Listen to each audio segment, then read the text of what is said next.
Greetings, friends. That's a really good way to start, huh?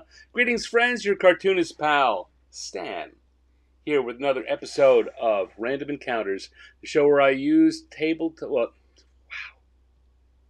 wow. I just gotta slow down. The show where I use random encounter tables, like the kind you find in tabletop role playing games, such as Dungeons and Dragons, and I use them together with input from the people in the live chat room and whatever crazy concoction, that creativity that bubbles up in my head, and I draw cartoons that I've never thought of before. I pick a random who and a random what, and I smash them together. I make a cartoon for your entertainment and for mine because this is fun. Drawing is just fun. That's why I do it. That's why I do this, to encourage people to do drawing for the fun of it. Like I say, anyone in the live chat room is welcome to give suggestions. I try to take them. I will talk about the creative choices I'm making and some of the creative things I'm doing in the drawing. And over the course of the next 90 minutes or so, we will do 3 different cartoons. And that's how it goes. That's what this show is all about. So, welcome. Glad to see you. Hope everyone's doing well. We continue to have actual winter weather here in this Pacific Northwest. They say we might actually have snow that sticks around and accumulates overnight. That hasn't happened in a while. But they also say, yeah, maybe not. I tell you what I do know. It's colder than usual, so I'm wearing a hoodie. I'm not wearing. Usually I've got like a Hawaiian shirt or something thrown over. Today I'm wearing a hoodie because it's chilly and heat is expensive. So let's warm up by doing some drawing. I'm going to reach over here and grab my iPad Pro with an Apple Pencil and the app Procreate. These are the things I use. This is not sponsored. None of those companies are sponsors here. No one is. But I'm totally open for it. Give me a call. So I've grabbed that. I'm going to come over here. Where tomorrow? Tomorrow is Valentine's Day. Came out of nowhere. So I am going to be doing a Valentine's Day themed show today. And as I come over here and switch the views, you can see that we've got a shorter than usual encounters, but everything is Valentine's Day themed, and that's what we're gonna do. So I'm gonna make sure everything is set here. I like to do my drawings in blue. I've got the right brush set up. I've picked the right level to start sketching on. Nothing else for it but for me to come on over here and move over to the die roller. Got a little the opening screen drawing I used for our little die roller app this week. The the origin of the owl bear, if you will. So here we go. Let's roll it, and see what we get. Our first who is a 3, and we're gonna roll it a bunch and roll it a bunch and roll it a bunch. And our first what is a 2, a 3 and a 2. So what does that give us here? That gives us a mind flayer on a romantic dinner. Okay, mind flayer romantic dinner is our first drawing. Great. So we'll turn off the tables and come to our sketch layer. And let's get going. So mind flayers, if you don't remember, are these kind of octopus-headed, creepy things that use their tentacles to wrap around a person's head, and feed off their thoughts in their brains. So that would be an interesting romantic dinner, huh? All right, so let's see. You're going to need to have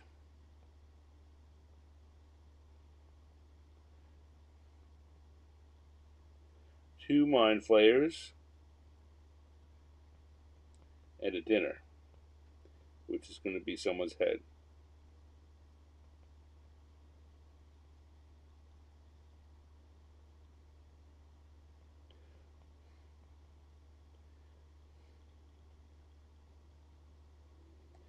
And mind flayers have they're very gaunt. They're tall, thin, gaunt creatures.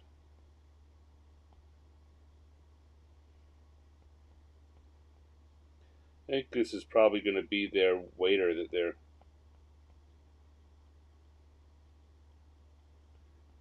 having a meal on.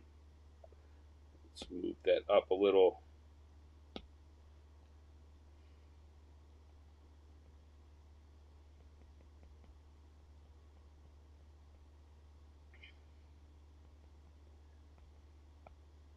There we go. It's a little quieter. Usually we have more people visiting, but it's I'm not gonna complain about that. I love having people in the live chat.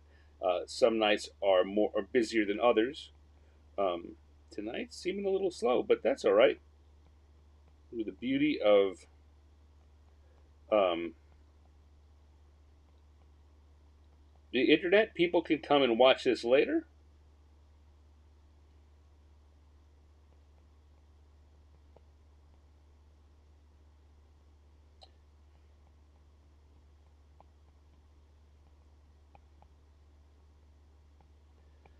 And they're going to be sharing this one guy's brains for their romantic dinner. Maybe we'll even put a candle on top of his head because it's a romantic dinner.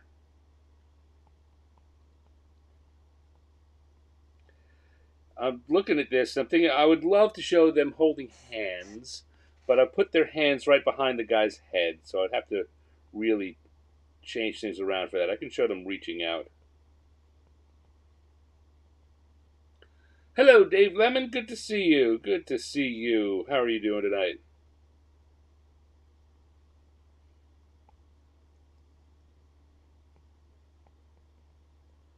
That's enough. Let's go and start drawing some lines on here. When I do lines this loose, things get a little uncertain, but that's fun in its own right. Hello, Penny Firehorse. How are things going in Puyallup? You getting snow there yet?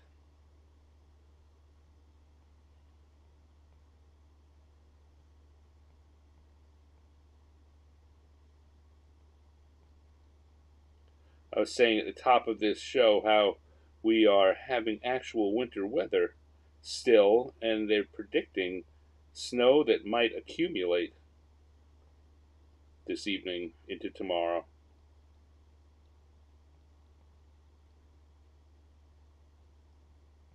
And how strange that is for us here in the Pacific Northwest.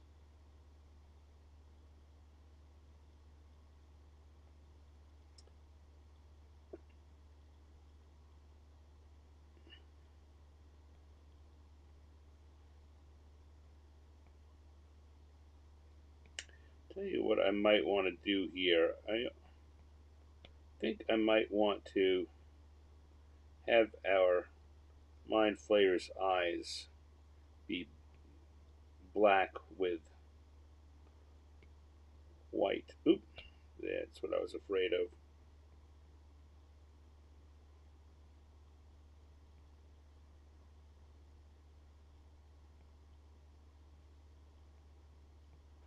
Just makes them look more monstrous when you do that. And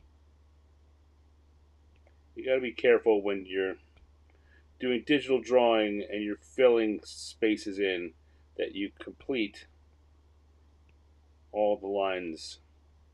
Because if you don't, things you don't want to fill in, like I just had there.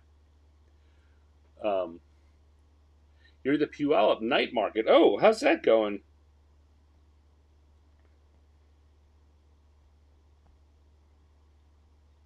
An illicit affair. They are having an illicit affair.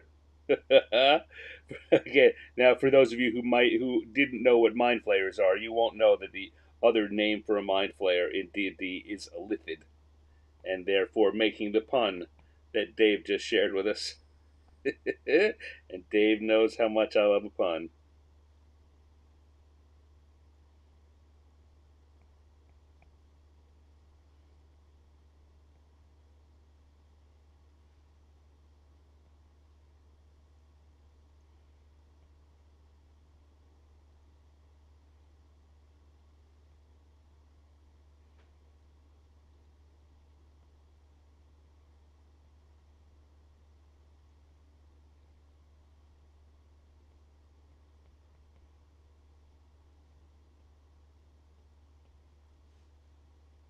And our poor waiter here, he's not going to get a tip.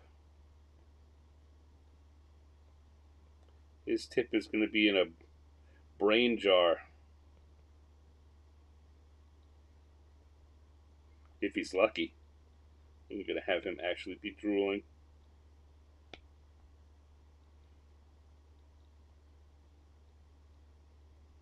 That's too much.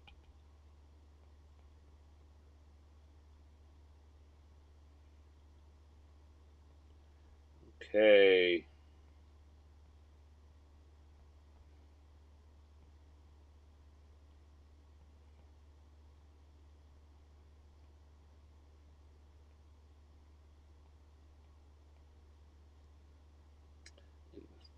Look up and I still see a livid affair. That makes me smile. I'm not so sure about this. We don't usually see full mouths on lithids. We just get um,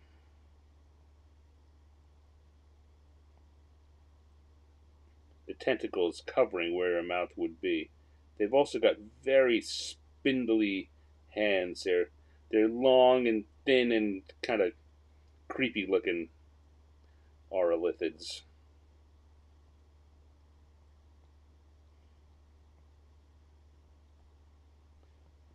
Okay.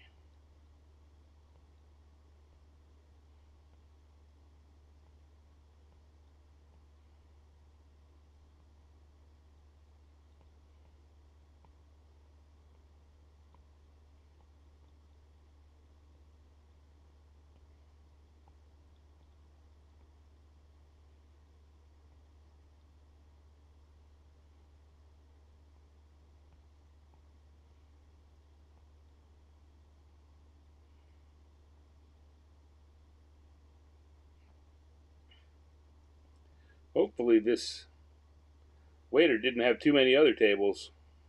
The waiter has some Build a Cat vibe. Yeah, I can see that.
Right now, I've got that candle on his head. I'm not so sure about that. I think I might want to just put some romance in the air, heart shapes floating between them, to emphasize the fact that this is a romantic dinner.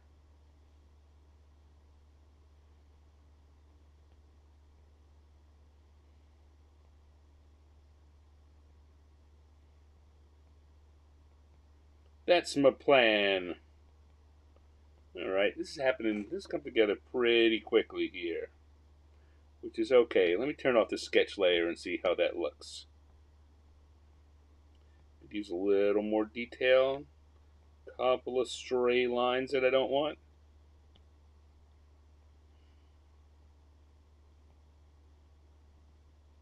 a big mess of stuff going on there at the top of his head, but that's okay. The coloring will clear that out.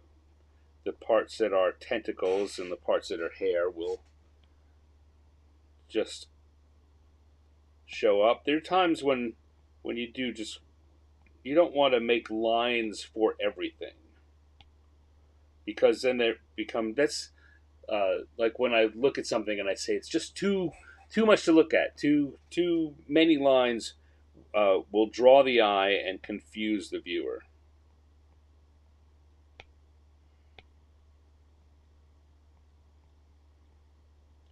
You want to put only the lines that are needed and matter.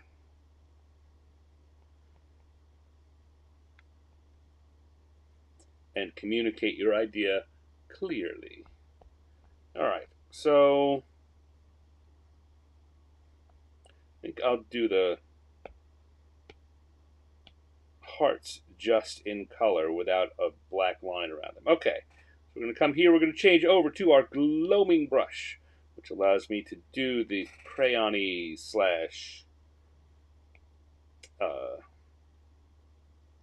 markery style coloring.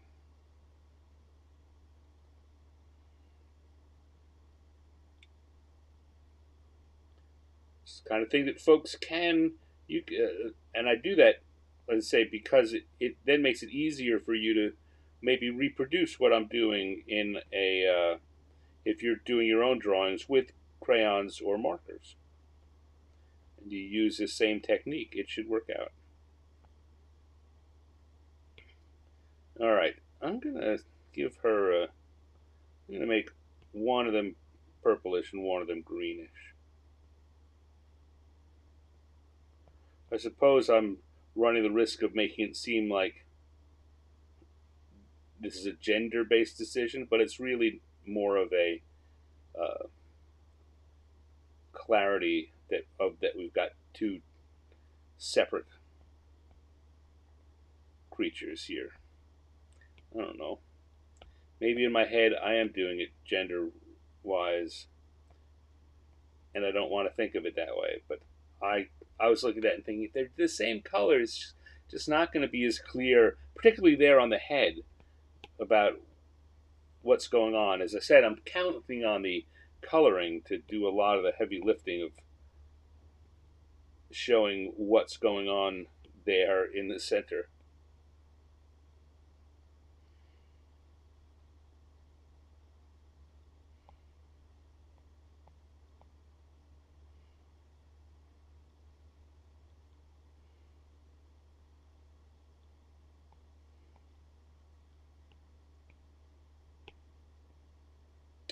Dressed in black.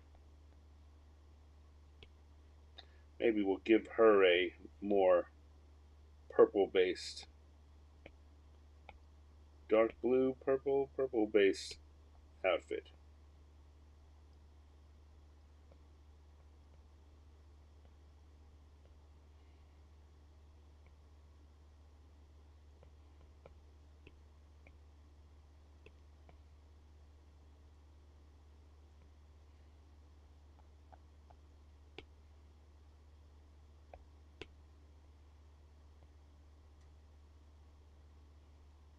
And our waiter here, our poor, hard-working slob, slob for sure.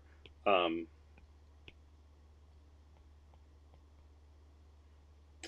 I see where I need to come back and do a little bit of line adding that I hadn't noticed before. Is on him. There's not enough clarity as to what's going on here.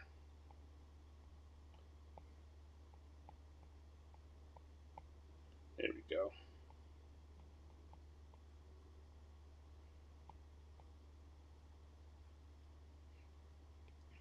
Great. Go back to the colors layer and get back to it.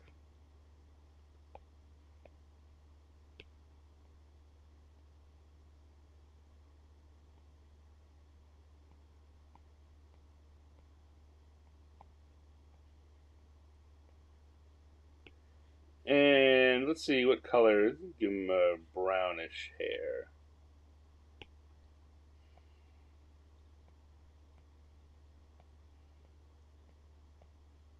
And see how those kind of confusing lines, by putting these colors in, it becomes really clear what's going on there.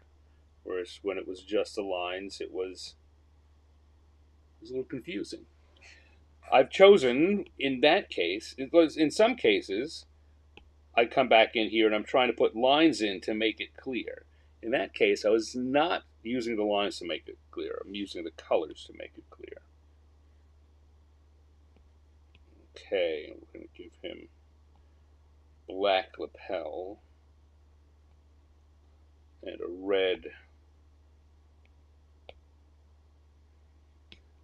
velvety red jacket, because he's working in a fancy restaurant on Valentine's night.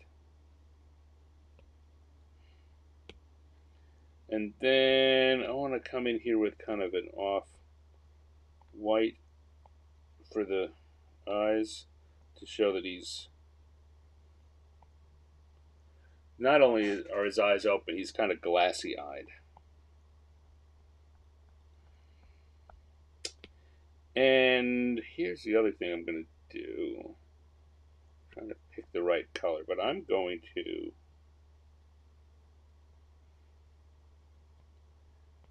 quick fake up. That's not working. They're looking like spots. Alright, so I'm going to want to make this so that it looks like we've got a red check tablecloth.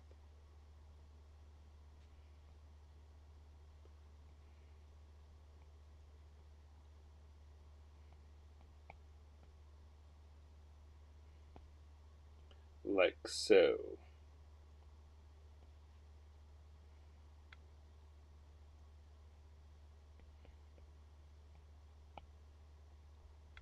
Because, fancy restaurants all have red check tablecloths. Davon says, you are overthinking the gender thing. They're hermaphroditic. Yeah, well, you know what? You're right. You're 100% correct. But as I always say, you've got to... If you need that special knowledge to understand that, then it's going to be a cartoon that only works for those with the special knowledge. And that I don't want. I want it to be a cartoon that works for everyone. And so that means playing into some things that probably, certainly not true in the purest D&D sense, but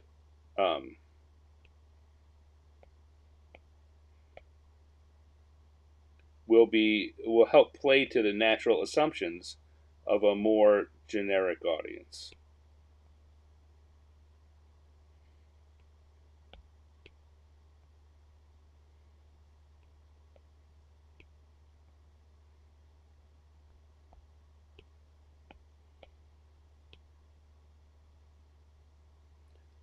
So yes, you are 100% correct in what you say, but I think, I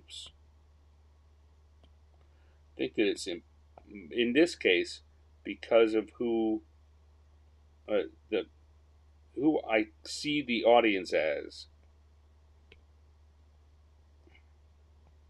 I'm not going to think that way.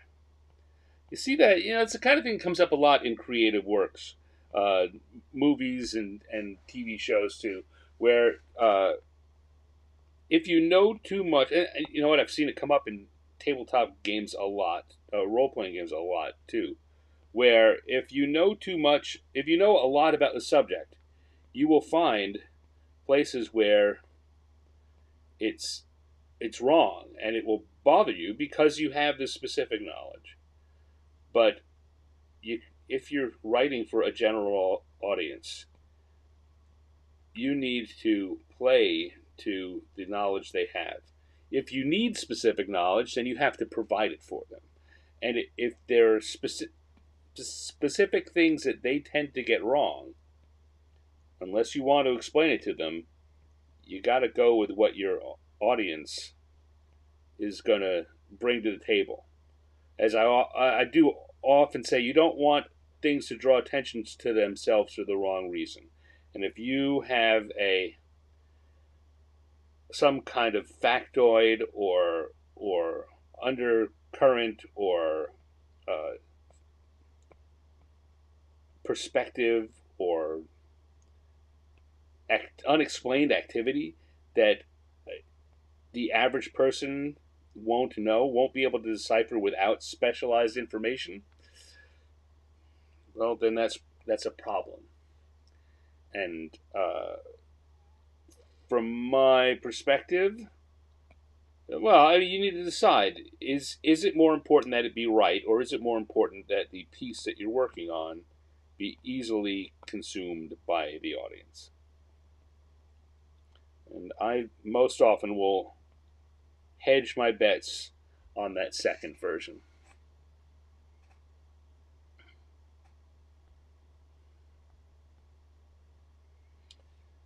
All right, so now let's again grab a light red. We'll put some hearts in the air between our two.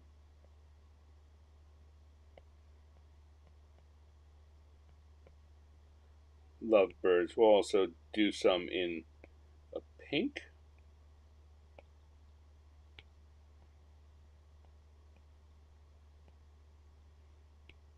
Maybe a yellow.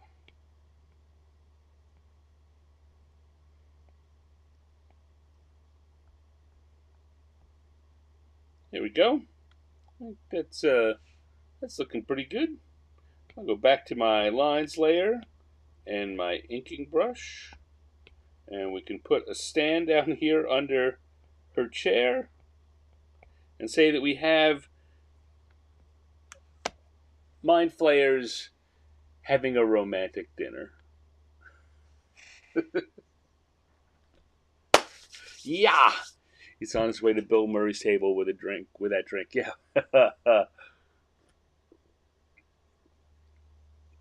So good. There's drawing number one. Mind Flayers having a romantic dinner. You guys have any Valentine's Day plans yourselves? I do not, but that's actually usually Valentine's Day for me. Okay, so let's close that out. Turn off round one, turn on round two. Go back to the blue pencil. And turn back on our tables. Have another sip, and then we can get on to a second drawing.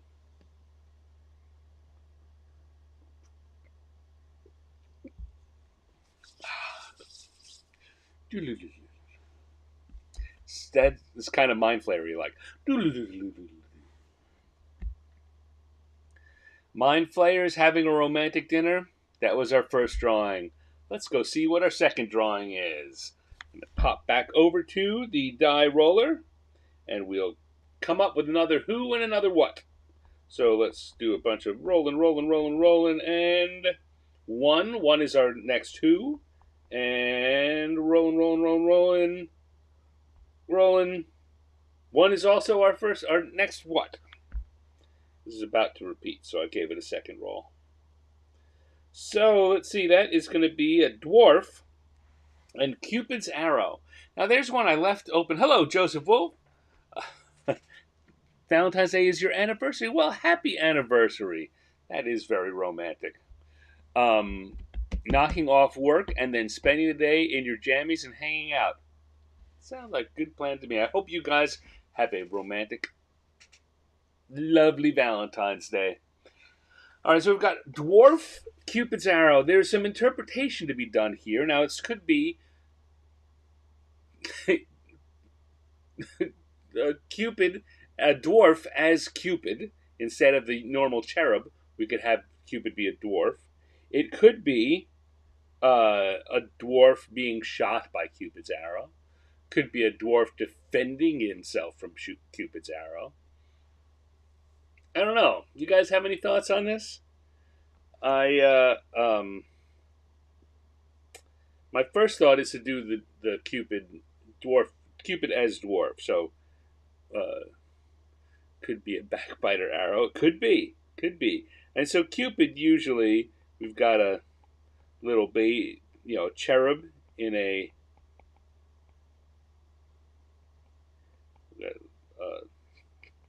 I don't know why Cupid's always wearing a diaper. Sometimes he's wearing a toga. I think maybe a toga would be more fitting here.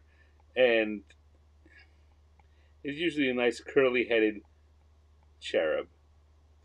But we could instead give Cupid a big old beard and a honker of a schnoz. Let's give him large eyes, but I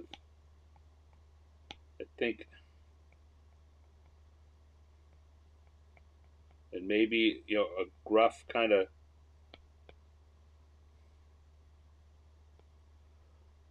expression. This is beginning to look a little bit like some of my Santa interpretations. So we're going to have to make the beard a little more complex.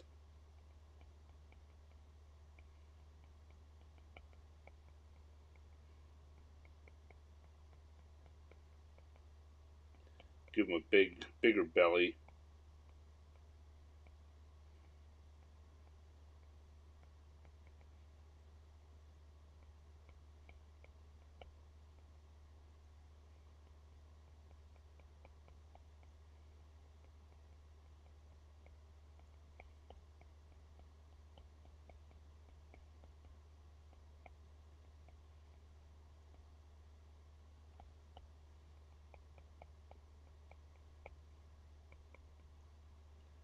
Let's see, and of course, cute little wings is what goes into Cupid.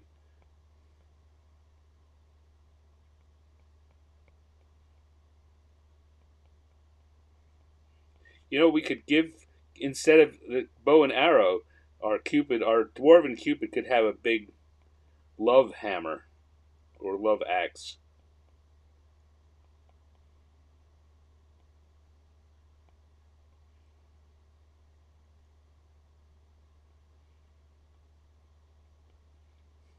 I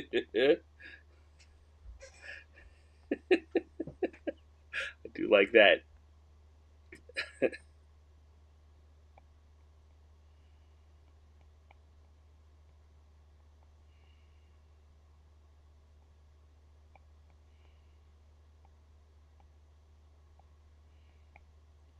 See, David said if you buy the dwarf women thing where they look like guys, you have a whole Shakespearean. Yeah, so I've I've been in a lot of interesting conversation about ways to interpret that uh, dwarf dwarven bearded dwarven women, and whether that means they look like guys and what that means. Uh, uh, the sentences where that is pulled from, and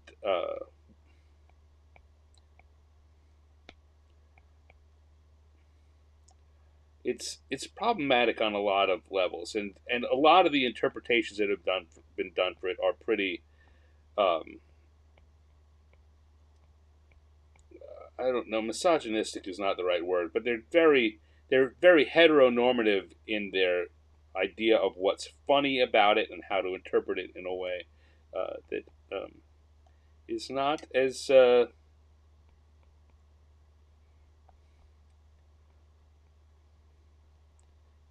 friendly across the gender and romantic spectrum.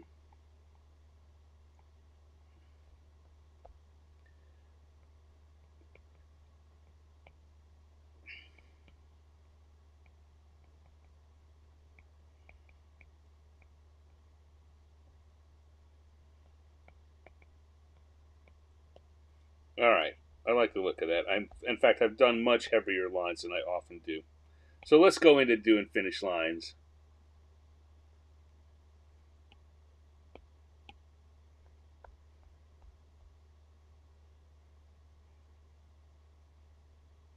Start with something I'm confident about, and that's that big dwarven nose right there. I'm gonna leave out the eyeballs for a minute because I'm not sure where I want them to be looking when I'm done.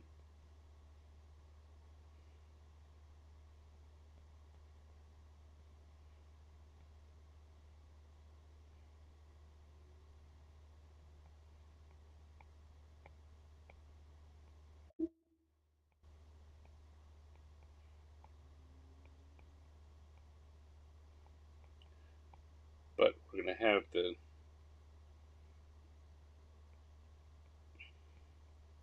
mustaches and in a be kind of braided up, and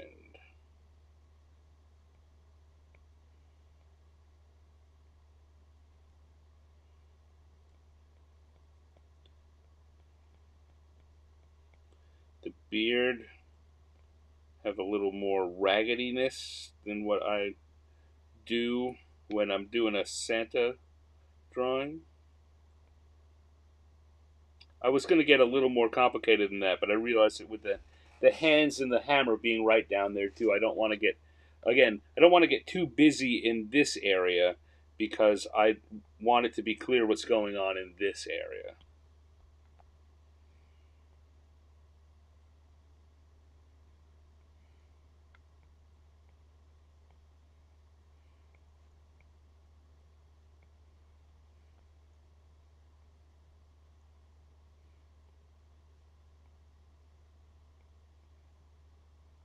And we're going to come here, we're going to have our dwarf, let's draw the whole of the hammer's uh, shaft so that it's easy to get it all lined up straight. That's something that used to get me all the time when I was drawing in physical media because I didn't really plan ahead that much, and I figured I just eyeball it, and I draw these lines on that side at one point in the drawing, and I come back and put these, and they never lined up perfectly. In fact, they often were off by a significant amount, and that was problematic. I love One of the things I love about working digitally is that I can do this. Just draw the in as a whole straight line and easily take it out, and it's just gone. Okay. Then we just take it out, and it's gone.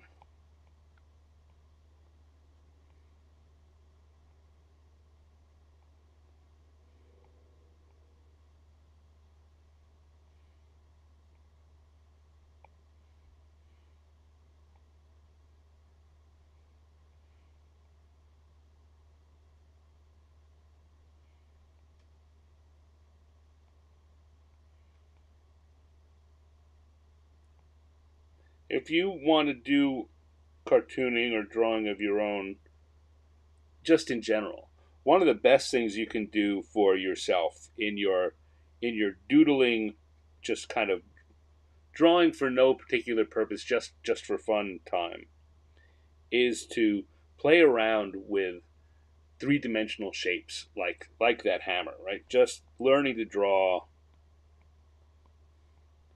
quickly draw and be about right with your angles, whether it's a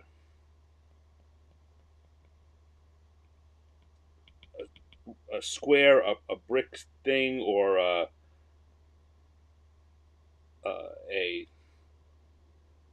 hollowed out circular thing. Practicing that so that you can easily understand the volumes that you're thinking of in drawing, and eyeball them and not have and get it about right, even if you've got to go back later and add them in to get it fully right. It is so helpful to have it be to have your be confident that you can do the basic job of doing that. And very often, being close to right, as I will say it in a lot of different ways, being close to right is often good enough.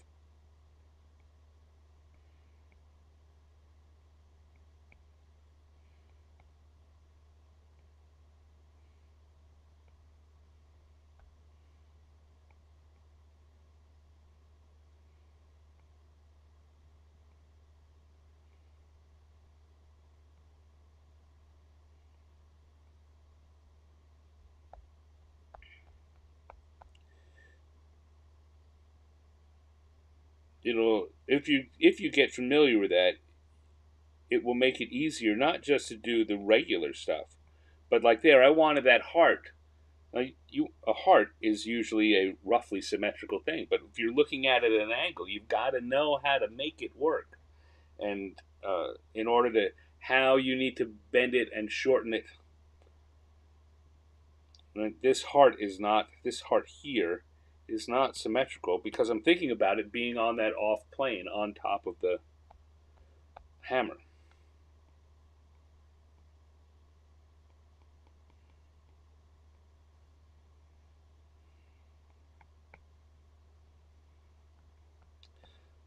So I would highly encourage anyone that wants to do drawing to just practice that.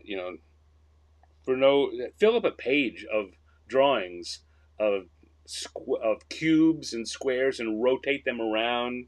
Right? Practice, just kind of practice, even if you're not going for three dimensionality, trying to get something that's roughly square as opposed to rectangular, so that you can get it close. Something that's close to being a circle. Circles, straight lines, these are hard things to do. That's why I often will say how glad I am that this app has. If I do that and I touch the screen, it will make a perfect square for me.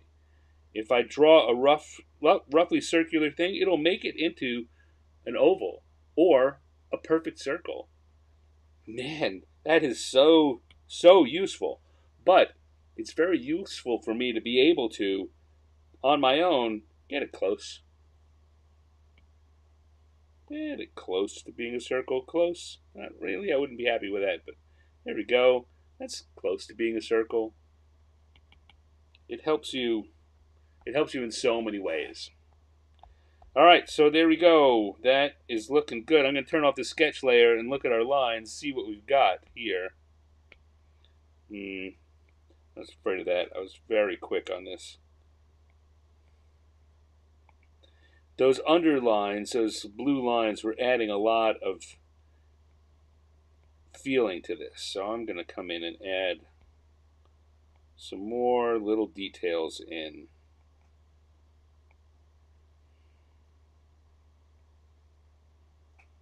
Hello, Michael J. Pastor. Thank you for showing up. And, if I didn't say it before, thank you for the questions you've been sending in for the Wednesday night show. I really appreciate having them, and it's always good, to know ahead of time that people are interested and what they want to hear about. I think I'm going to give him some sandals.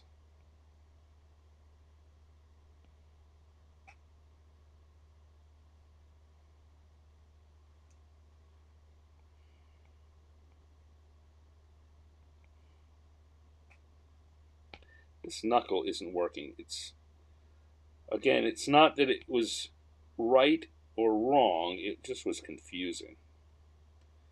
There we go. All right. So,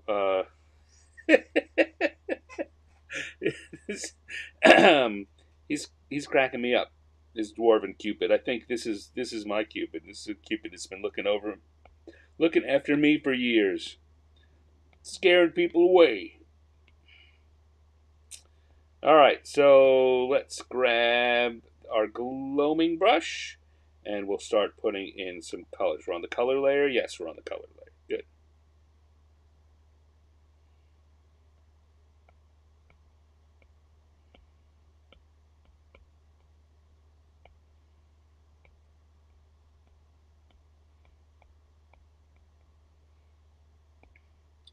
And our little Dwarven Cupid. Beware the hammer of love. It strikes hard, and you often do not recover.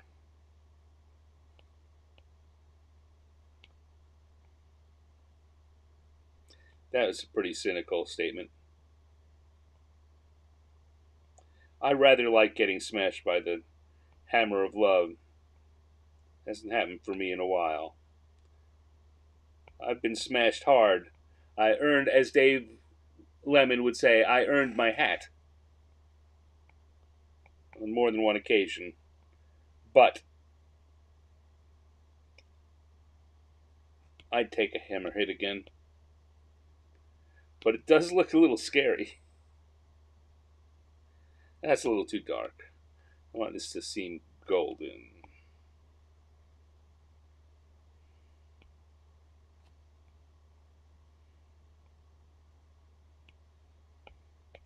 And we need a woody brown color for the shaft.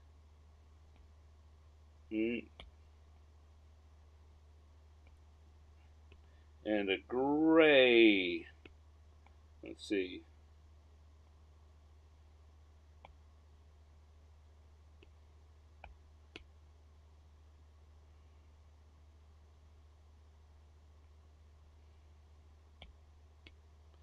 I'm going to go with the 3 colors of gray. I don't know if you noticed down in my little palette that I keep there, I've got 3 grays.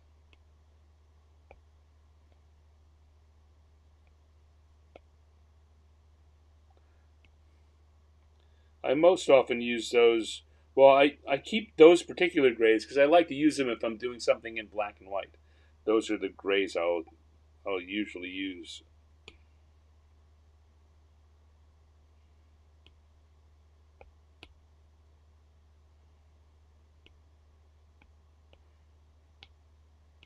And now we're going to use a white for our accents, or a blue, a clean blue, clean light blue for our accents on the wings, because we want these to seem like a very pure white. Maybe some, oop, come on back here. Maybe something a little more of a gray blue for the toga, so that it doesn't look like it's the same color white.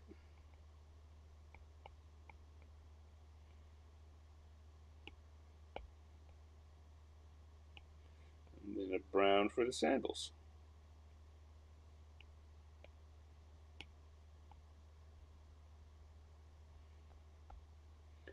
And let's add a little bit of shading here to help give that sense of depth and texture. And I want that same sandal for the sandal color for the braids, the little, I think they're probably like leather thongs that he's using to tie his braids up with.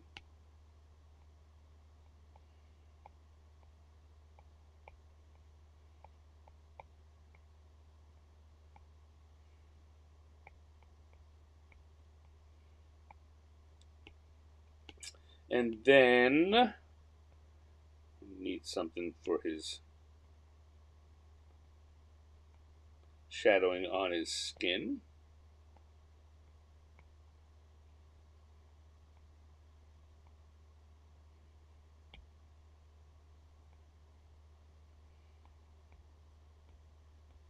Like so.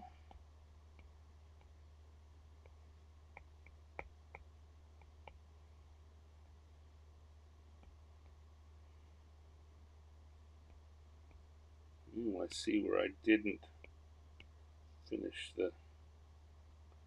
that strap. Didn't give that strap a bit of color. Now we can go for a slightly darker. That's pretty close to that first color I put down for gold. It's too dark for the main gold, but it's good for an accent color. There we go. And I think what we got there. Well, let's come back to the lines of layer. I think that I want to give him a little sense like he's flying, so we're going to give him some slight movement lines. I kind of want to. I'm thinking about having him say, "Who's looking for the hammer of love?" but that also seems like maybe a little too far. For the right audience, that would be terrific. But I'm not sure. Going back to our conversation about the lithids and going for what will work for a general audience. I think I'll stay away from that line, as amusing as it is to me. Hello, Birkenwald. Thank you for joining us here. We're wrapping up our second drawing. This one is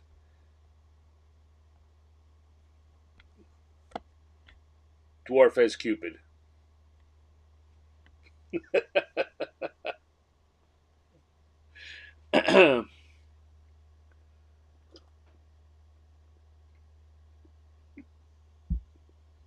Reminds you of a Goscinny drawing. I don't know them. Hey, if you're looking for things to post in comments after the show, which I always encourage you to do, a link to some of those so I could look at them would be terrific. And it would, you'd inform me and anyone else who's looking afterwards. Just saying. So there we go. That's our dwarf as Cupid. For those of you who came in the middle of that, our first drawing was lithids on a romantic dinner. Mind Flayers on a romantic dinner. And we're going to do one more. So I'm not ready to do my intro to it yet. We're going to get set up. Turn on round 3. Turn back on the tables. Putter around here a little. Putter. Goscinny is the author of the Asterix. Oh, you know what? Yeah. I will admit that while I like the Asterix, I love the art. I'm not as up on a lot of my European cartoonist names. I'm not as quick on the pull up of a lot of my European cartoonist names. Certainly I can do Hergé for Tintin or Tintin, but I always forget that Pecos, the guy who did the Smurfs, Goscinny, never quite sure how to say it either, for Asterix. There's a lot of those comics I like, and I'm kind of shamefully not as quick with committing the authors and artists' names. Hello, Chris Andrew. Welcome, and hope you're having a good night.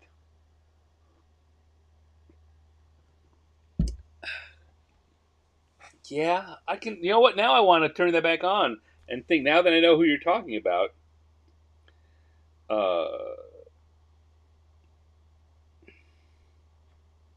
I can see that around the eyes and the nose in particular. I can see what you're talking about. Yeah, those kind of influences definitely come through. I don't think there's a. I have a pretty strong style, but there are still a lot of influences that I see coming through. That's definitely something I picked up from so and so, or that has a look of this about it, and yet hopefully still has my look about it too. And I think it does. But I totally see what you're saying.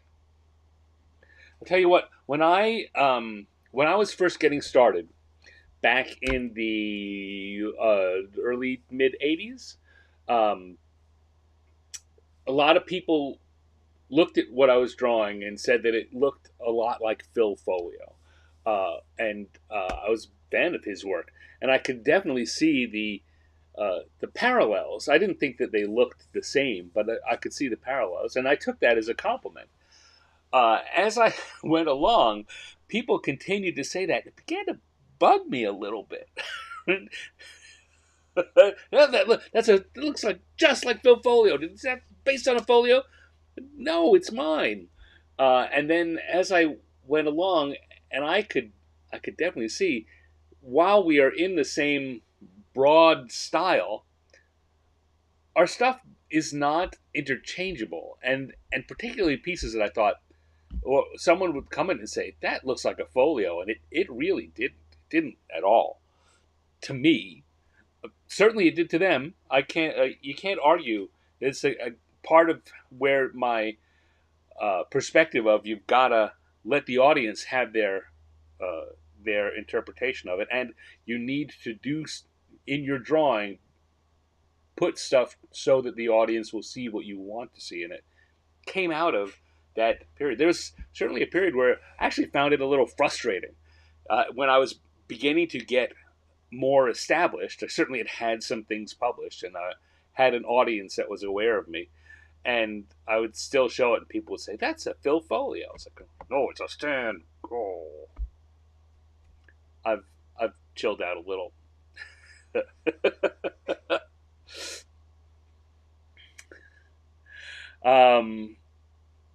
Okay. You're 56. How old am I? I just turned 60 a couple of months ago, so close in age. Um, yeah.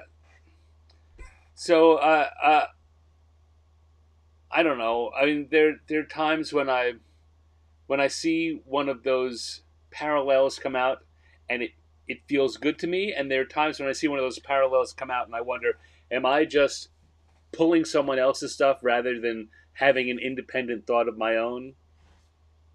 Very rarely is that the case. Like I say, there's a lot of parallel development and influence. You see someone do something cool, and you want to do something like it. You're going to be influenced a little by how they did it, and there's no sense in denying it. Right? It's in fact dumb to. They inspired you. Give that recognition. If maybe the person you're talking to has never seen that, you can point them over there, and you can show them something that's cool. I'm teenager here at only 35. Well, you're among the youngest, but you're still 35. You're not a teenager. Don't do that. And you know what? You don't want to be a teenager. Hello, Linnea Lemon. Glad you could join us too. Good to see you. All right, so let's come back and let me have one more sip, and I'll make myself a nice break point, and we'll start a third one.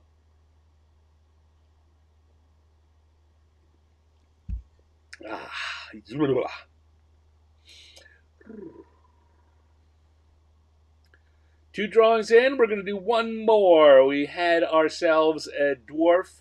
Cupid's arrow was a Q there. We drew a dwarf version of Cupid. That was a lot of fun. And we had a Mind Flayer romantic dinner. Let's see what the dice have to say for our third drawing tonight. So we'll come on over here and come on and roll the dice a bunch, and we get a 3. Did we do 3 before? Was 3 Mind Flayer? I don't know. Let's see what we get for a what. We got a 1. We're getting a lot of repeats here. 2. What is this? Let's see what we've got left. 3 would be a Mind Flayer again. Romantic dinner. 3 box of chocolates. I don't know. You know what? We're a little ahead on the half hours schedule that I kind of marked this by. What do you guys think? What would you like the final romantic Valentine's Day drawing of the evening to be? It can be something off this list, but it doesn't have to be. Let's have some suggestions there. Let's throw the floor open to suggestions. I think right now, if I had to just use what the dice was giving me, I would be doing an ogre and box of chocolates. But we don't have to do that at all. Bergenwald says, I constantly try to redraw anime-style girls. They never looks anime enough because you're not a Japanese guy. Well, you know what? All styles require some work, and sometimes a lot of work to get to it. I know that when I started drawing, I would copy a lot of different artists whose work I like and whose work I liked, and it never looked like their stuff. It was always clearly not. I copied a lot of John Byrne drawings. I copied a lot of Sergio Aragonés drawings. I copied a lot of Gil Kane drawings, and even when I was copying them, it didn't really look like it. It looked like it was put through some weird filter, what we would call nowadays. And I'm certain that's also true with doing something like anime style. I never tried to do anime style, though. Certainly, I picked up bits and pieces of it here and there. Um, but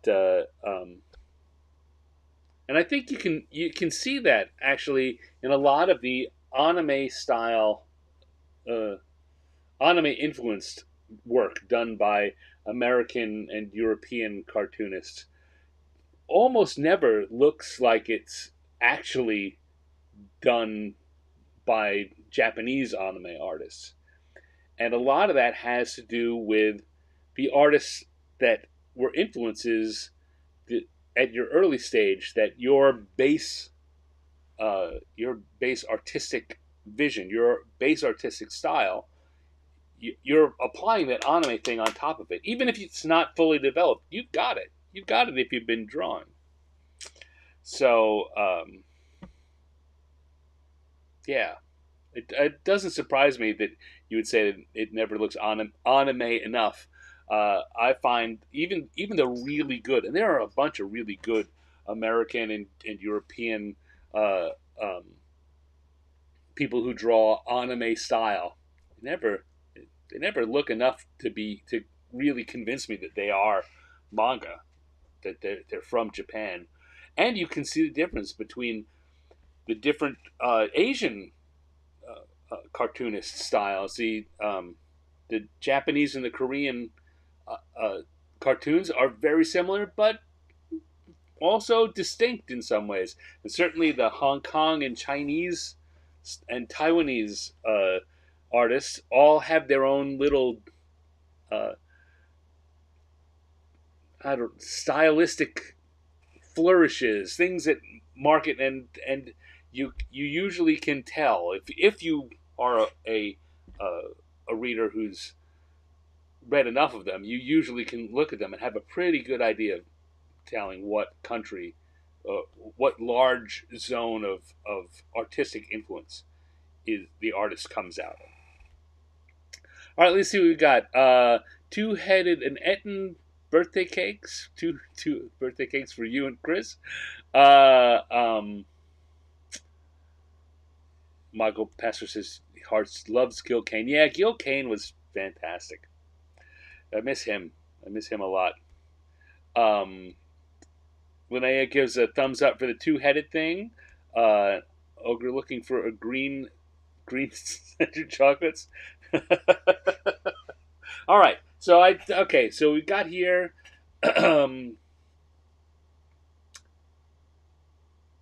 We got here for sure. We're gonna do a two-headed.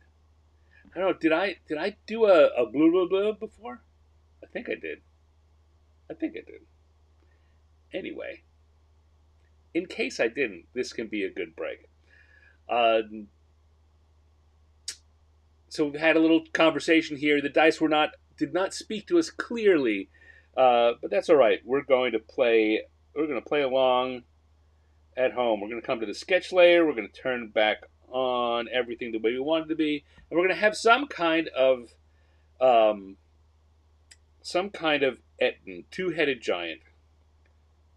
That's going to be the basis of our gag. Is to have a two-headed giant. The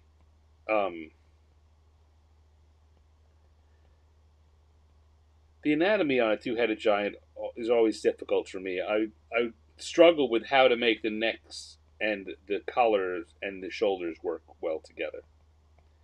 But it's a cartoon, so I don't have to struggle with it too badly.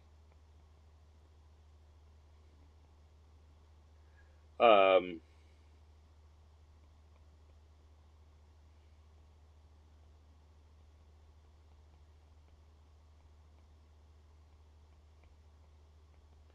Here's what I'm thinking. I don't know if you can see what I'm drawing here. If you can get an idea for what I'm thinking is.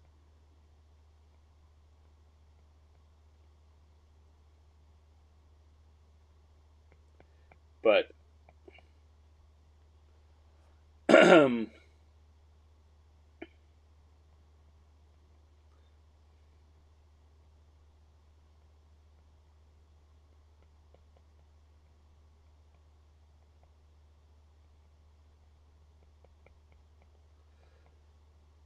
All right. Well, you know what? I won't tell you. I'll just draw it. I've got an idea based on what we're talking about.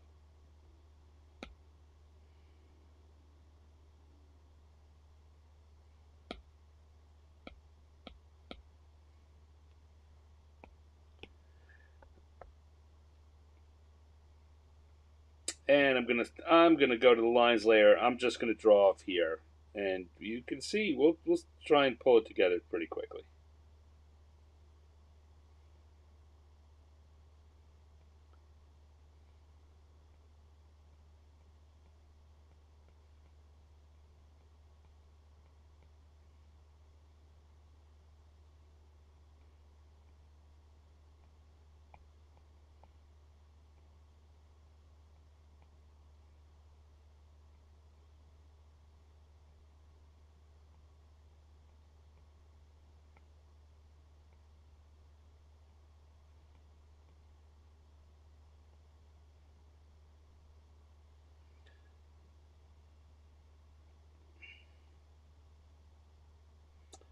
Um, yeah.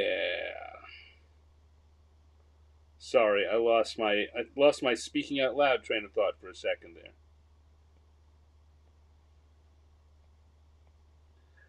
I've been thinking about more and more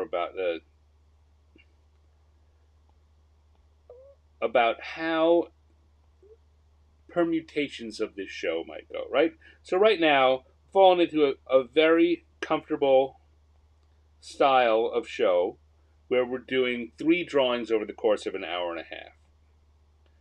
But um, I was watching another cartoonist do some work and draw very, very quickly.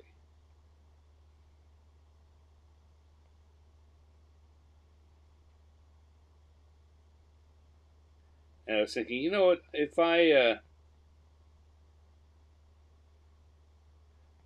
I worked at it rather than taking half an hour for each drawing, I could I could do very, very quick drawings and get more in in the time frame. And that might be also something that would be better suited for a live show, like at a convention. I'm starting to. I've been invited to a couple of conventions this year, and I'm certainly at least one of them going to be asked to do some not stage bits, either a seminar or a Q&A or a demonstration. And I've always thought that this show came out of and uh, the show came out of a TV show that I used to watch in Japan, and a stage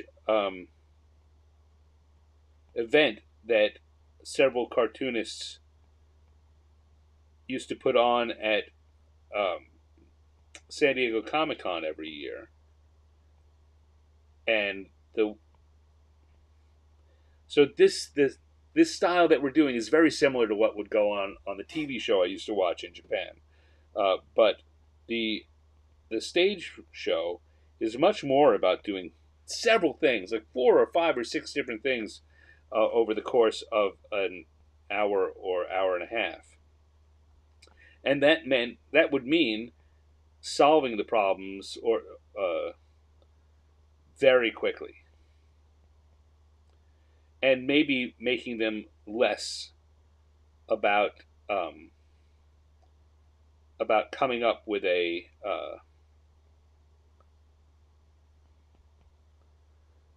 joke, and more about just drawing the thing that was randomly generated. So it might just be, draw a Suhugan in a sailor hat. Much more simple ideas rather than these situations which are open for interpretation and we can get gags out of. It would just be, it wouldn't be Mind Flayer on a date, it would be Mind Flayer in a blue dress, or Mind Flayer swimming, or just something, a really really simple um,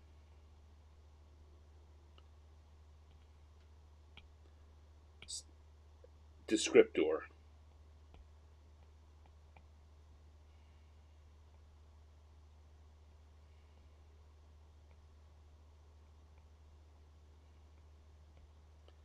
And so I might play around with having an episode or two here where I try that out. Rather than do these, it would be a much more much more straightforward subjects. But it also would leave it much more wide open for you folks in the audience to be suggesting things.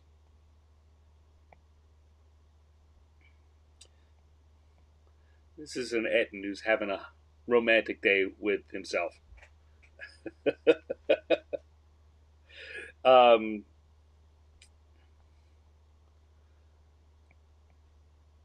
so yeah, like I say, I'm thinking about doing that, testing it out here on the show sometime in a not too distant future. Uh, in which case, I would welcome you guys to come in with a few suggestions that I could put into a list, and and still use that um, randomization, or just find things that seem funny and go together, more like a an improv show. I would love it if this if we had a large enough audience that we could do that, have more of a feel of an improv show. There's a while I was talking with a couple of different cartoonists about doing this with me. Um, in fact, my first version of this I did with Wizards when I was in 2017, 2018, when I was back as a on contract there as a producer, and a few times a year, a few times over the course of the year, we did a show called Dungeons and Doodles. That was the name of it, Dungeons and Doodles. And we had two other artists. It was me and two other artists, and one of their community people was the host for the show. And so we would do drawings. It was not randomized. We knew what we were going to be drawing, but um, but it was fun, and it was fun in the same style that this is fun, but a little different. Anyway, I bring all that. Oh, I'm on the wrong layer. Bring all that up because not that I think that there's anything wrong with what we're doing here. I love it, and I would keep doing this, and probably will keep doing this for a very long time. But I want to experiment with these other formats so that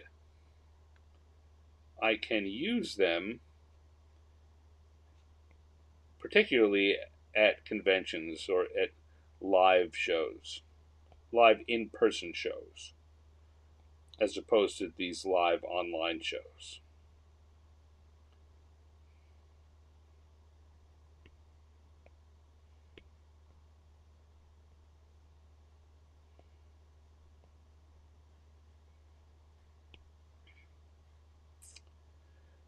And as always, I am certainly very much open for your feedback on any of this.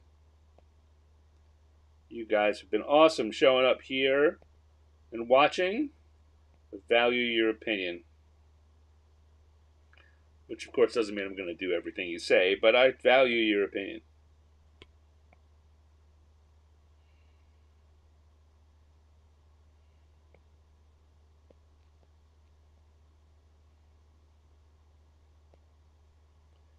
Go.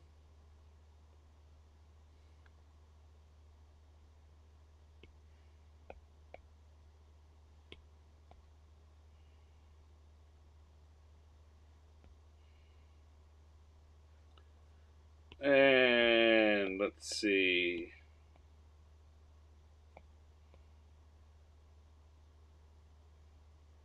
And we're going to do like a Fred Flintstone style.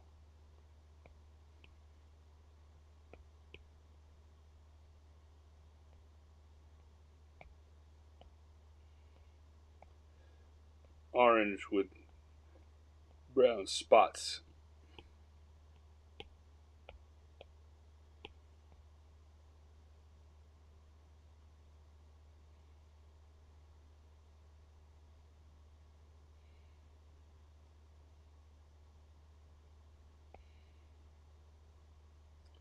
Like so. Looking good. I'm using the colors to emphasize. I want that to be a brighter pink. A pinker pink. There we go. Just say using the colors on the side of that box there to emphasize the difference by making the side a little darker than the front.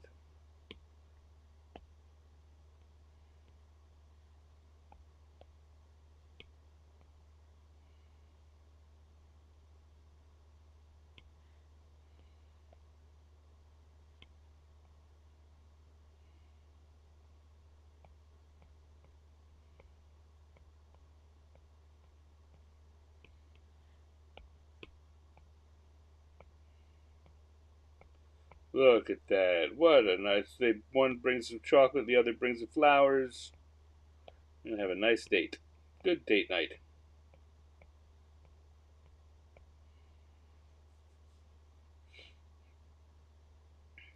Sometimes you gotta work hard to surprise your loved one.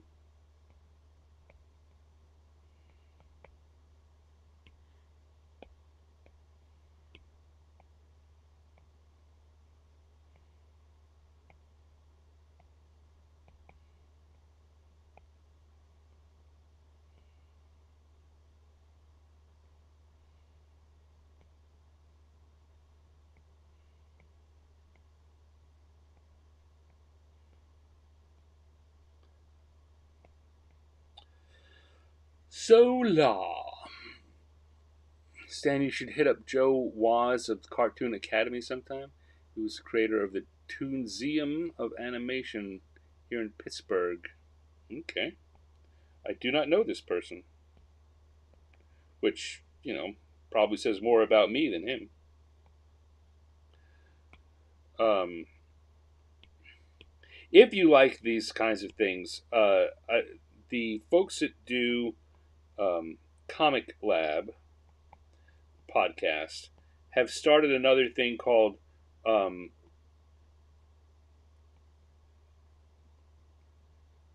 Wrong Way Show. The Wrong Way. It's about drawing, doing your own interpretations of uh, copyrighted characters. So ways you can draw a character and not run afoul of copyright. Or I mean that's their hook for it. In reality, what they're doing is showing you ways to make alternate takes on the these characters. No one would mistake what they've done. One where they just released a new episode today where they're doing Sonic the Hedgehog, and only one of their drawings would you possibly mistake it for being Sonic the Hedgehog. The others are other two new characters based off that title, that name, and that general gag. Um,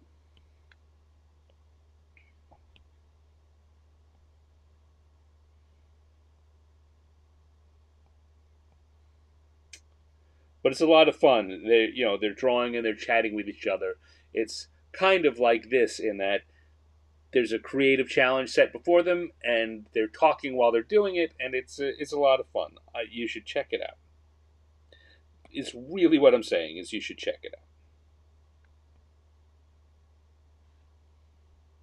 out. All right, I think that's it. I think that is our Ettin. Also kind of on a romantic date. Right, Ettin Valentine's gift. How to do our take on an archetype, Linnea says. Yes, well, that's what the show is. There, I mean, certainly they aren't teaching. They don't really break into the the kinds of conversation in that show. They haven't broken into the kinds of conversation I do here, where in the times when I'm talking about how to do cartoons or how I'm thinking, kind of explaining how I'm thinking to you. They're three cartoonists talking to each other, so there's some talk about what they're thinking in there, um, but mostly they're talking about uh, their they're joking. Mostly they're just vamping off each other and having fun, and you get to watch three drawings develop at the same time, each of them doing their own version of the same thing, which in itself is another very interesting um, thing just to watch on its own. All right, so let's go back to the inking layer and put a little stand here at the bottom, and we have ourselves an Ettin Valentine surprise. I think that's what I'll call this one, an Ettin Valentine surprise. I feel like they were made for each other. Chris, you're a good gag writer. Yeah, that's it. You complete me. You have my heart. Seriously. um, drink and draw speed auctions are always fun at Comic Cons. Drink and draw speed auctions. Oh yeah, no, yeah, that's the kind of vibe that I'm talking about. Um, yeah, very much that vibe. I hadn't even thought about that. It's been a long time since I've seen one of those. Okay, well, let me put this down, have one more sip, and then we can wrap up and go into our Valentine's weekend.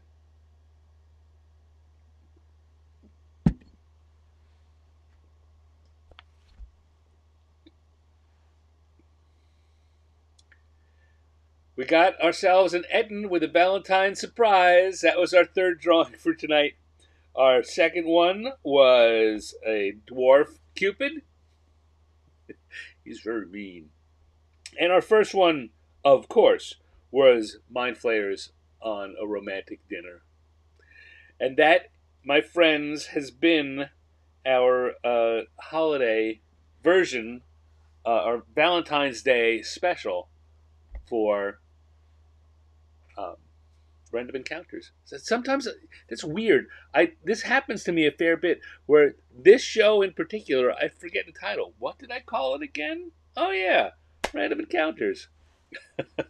Full of love, says Linnea Lemon. Full of love, and my heart is full of love for you, fine folks who have come here to spend your Thursday evening with me. I appreciate it. Also, more love for those of you who come by and watch it on replay. Thank you. I would love it if you could stop by some Thursday night, be part of the chat room, and throw some ideas out. Get in, play around with us.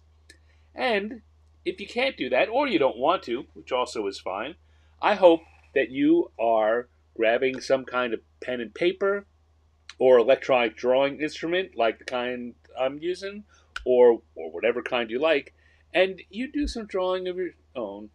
Whether you're drawing the same ideas we are here, or you're drawing something else, just draw for the fun of it. Have some fun. Enjoy yourselves. And with that, I'm going to say, I hope that y'all have a very romantic and happy Valentine's Day. I hope you have a good weekend, and we should all meet up here again next Thursday for another hour and a half or so of random encounters, and I'll draw something else for you then. Till then, take care, everyone. And oh, yes, happy birthday, Chris. Happy birthday to you. Bye.